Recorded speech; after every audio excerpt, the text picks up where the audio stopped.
A ustedes por la oportunidad.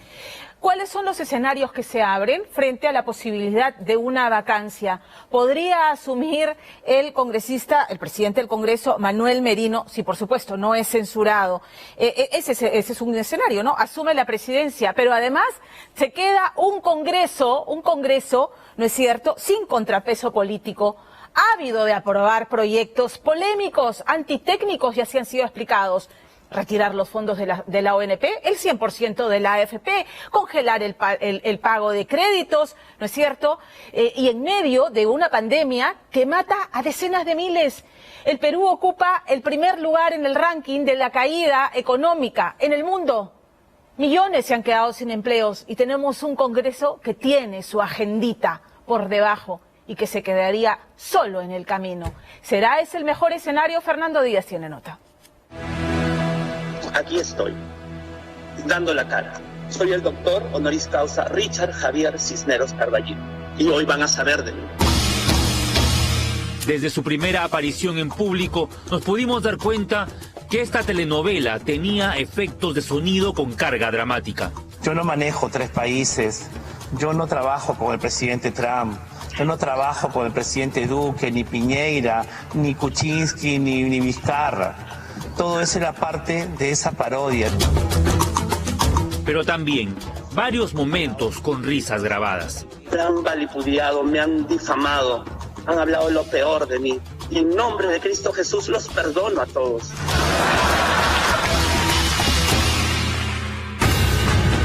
Sin embargo, el guionista de esta tragicomedia llamada Vacancia Presidencial aún no ha escrito el capítulo final. Y es que los hilos del titiritero mayor se bifurcan nuevamente entre dos poderes enfrentados desde hace más de 4 años.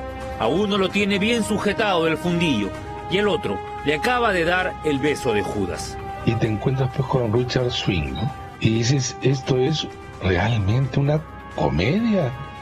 Esta es una comedia con tragedia, porque no estamos delante de una comedia que termina afectando a él y 2 más. Está afectando al gobierno y en consecuencia a nosotros. Un personaje mofletudo y delirante vuelve a entrar en escena para hacerse más viral que el COVID-19 y zarandearnos peor que maraca de brujo.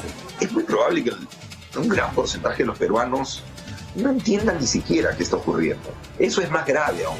Y nuevamente, ese es un ejercicio sistemático que han hecho los gobiernos en nuestro país. Ahí está, si tú no inviertes en educación, pues pasa esto.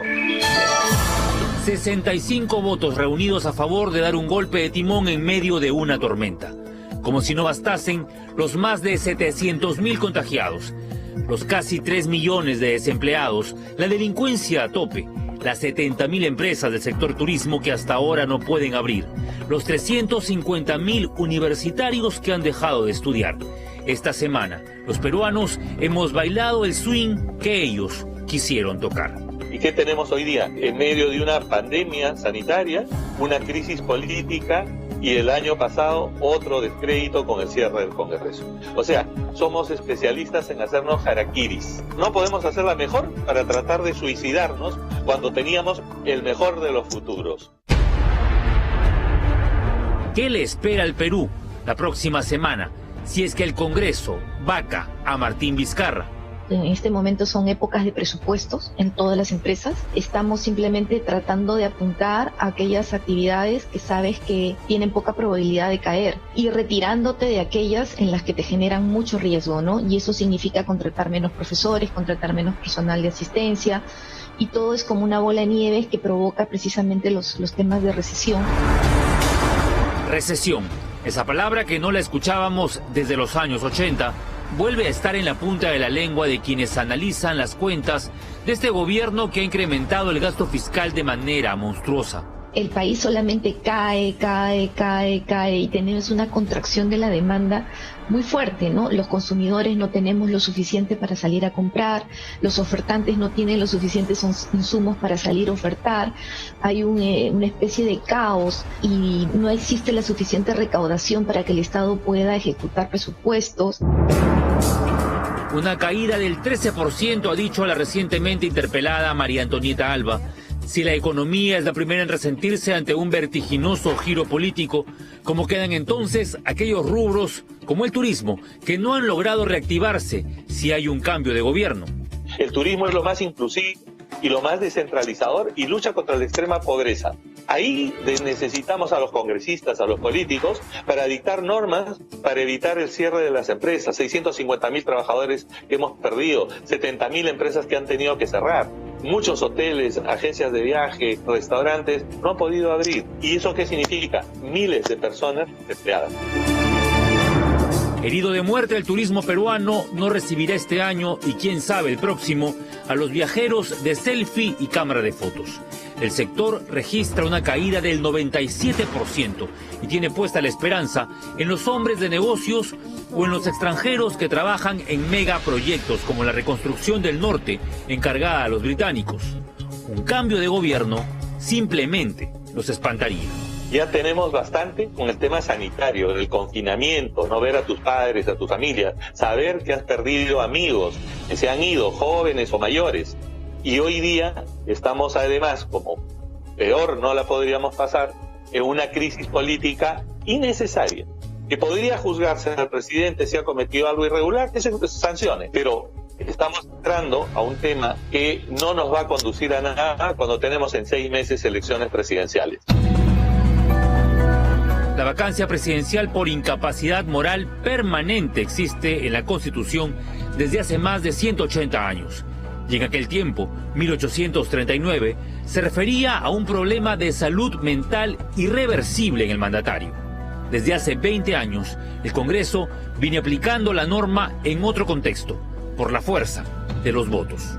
O sea, este es un incapaz moral permanente. Que era lo que le iban a aplicar a Kuczynski, ¿no? ¿Quiénes dicen eso? Los congresistas. Salvo que hablen de ellos, ¿no? Que tienen incapacidad moral permanente, ¿no? ¿O de qué están hablando? Así no pueden hacer la política. No se puede ni contra el presidente, ni obviamente contra ellos tampoco. Imagínate que se procede, etcétera, entre que hay cambios.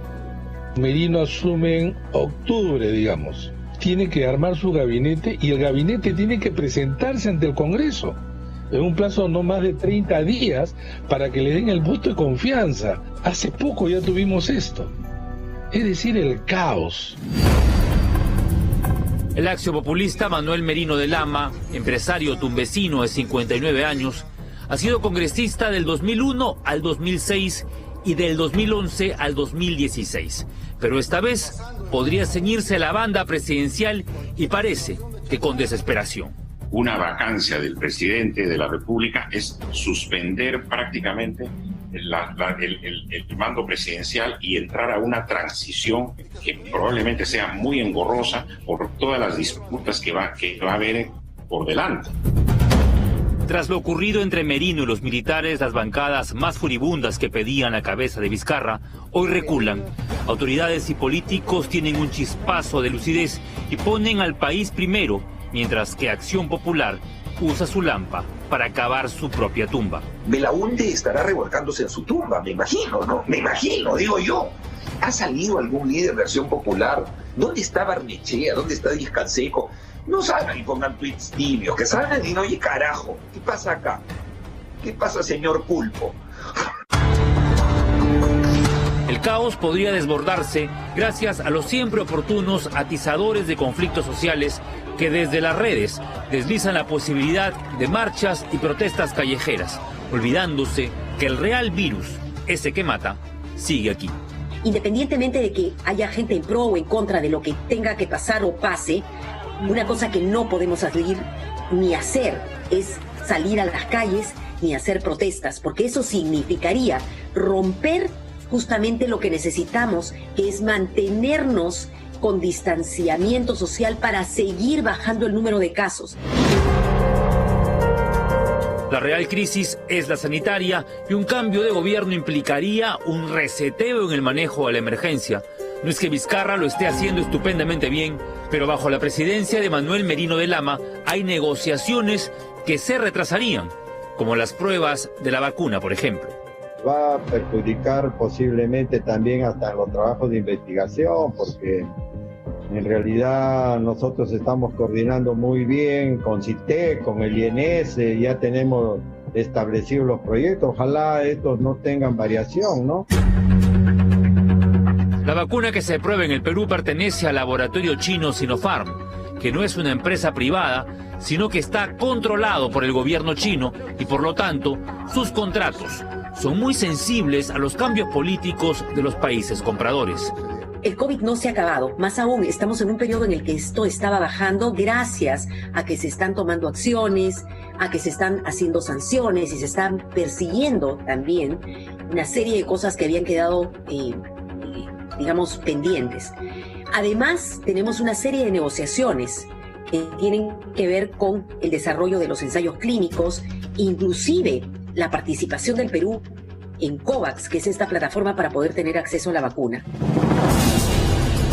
Toda vacancia presidencial tiene una enorme cuota de incertidumbre, cuyo final puede ser para bien o para mal. Lo que va a generar es que el aparato estatal va a tener nuevamente cambios, y no es que salga el presidente, si es que sale, y entre alguien del entorno del presidente. Entraría alguien que está completamente afuera del entorno del presidente y que seguramente querrá introducir o contratar a personas completamente diferentes, y eso lo que va a generar es que haya cambios en los equipos de los ministerios. En 8 meses de hipotético gobierno de Merino, ¿qué grandes cambios se podrían dar? ¿El señor Merino está preparado realmente para gobernar? Si critican al señor Vizcarra que no está preparado y ya tiene varios años en el gobierno, imaginará pues uno que va a ir a aprender. Pero además el gobierno no pasaría a manos de un partido, digamos, que está preparado para en este momento, no, además porque la sucesión es la persona, no el partido. Pero claro, él puede decir, mis ministros son de Acción Popular, y nadie le podría decir nada. Bueno, a ver, así las cosas, aquí en Día D creemos que es importante señalar que oponerse a la vacancia no significa respaldar, y sobre todo en este caso particular, al presidente Martín Vizcarra, quien, a la luz de los audios y de los que de ellos pudiera desprenderse, el presidente tiene que responder ante la justicia. Lo tiene que hacer, tiene que dar explicaciones. La vacancia no hace sino colocarnos en un escenario que ya es complicado, suficientemente complicado por la pandemia. Nos coloca ante la posibilidad de que el presidente del Congreso, Manuel Merino de Lama, asuma interinamente la presidencia, si es que, ya hemos escuchado antes, no prospera un pedido de censura en su contra. Así lo está evaluando el Frente Amplio. Merino es congresista de Acción Popular y solamente es el rostro visible de un intento de vacancia express, aupado por el partido de Antauro Humala, Unión por el Perú, que ha promovido esta moción de vacancia con el voto entusiasta, hay que decirlo, de las bancadas de César Acuña y de José Luna Gálvez, los partidos que han bregado, recuerden ustedes, que han bregado desde el Congreso por torpedear a la SUNEDU, buscando blindar sus claros intereses económicos. La vacancia, además, nos dejaría con un Congreso con claros apetitos populistas, sin contrapeso político, para sacar adelante proyectos que no harían sino ahondar más la ya grave crisis económica. No podemos, además, dejar de lado el que pareciera ser el gran objetivo, el objetivo mayor de quienes están detrás de estas movidas, aplazar las elecciones, buscando mantener su fortaleza política, su cuota de poder. Lo que vienen son semanas y meses complicados, en medio de los peruanos zarandeados, ¿no es cierto? Y complicados si es que toda la clase política, desde el presidente hasta el presidente del Parlamento y todos los parlamentarios, no actúan con responsabilidad. De no mediar nuevas revelaciones que pudieran comprometer más al presidente Martín Vizcarra, que termina esta semana y para lo que resta de su mandato con la credibilidad sumamente mellada, lo mejor que nos pudiera ocurrir es que se realicen las elecciones en abril como han sido convocadas y que Martín Vizcarra termine su mandato con miras a una transición lo más tranquila posible. Mientras tanto, la exhortación a toda la clase política es que se enfoquen en lo verdaderamente urgente, que es esta pandemia.